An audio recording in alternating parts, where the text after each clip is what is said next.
Bon, déjà, moi, ce que je voudrais, c'est féliciter le travail de la police qui les a interpellés très vite et, bien sûr, adresser aux victimes mes vœux de prompt rétablissement. Mais la loi Avia, c'est une loi passoire, parce qu'en fait, elle a demandé aux responsables des réseaux sociaux pas grand-chose. Ce sont des algorithmes qui calculent la chose. Par exemple, nous, c'est hier ou avant-hier, une expression d'un député sur le pass sanitaire a été enlevée du réseau social Twitter.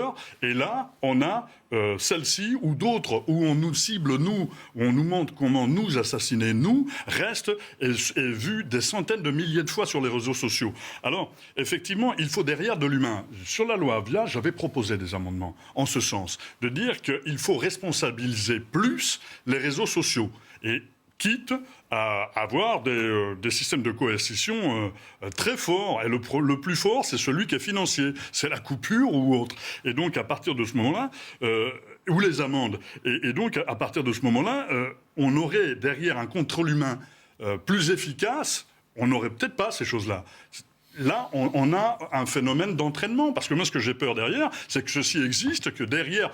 Parce que vous les remontrez aussi, je m'excuse, mais peut-être ne fallait-il pas les remontrer. Alors, et donc, sachez que leur viralité sur les réseaux sociaux est parfois bien plus importante que... Je pose la question, ouais. Peut-être.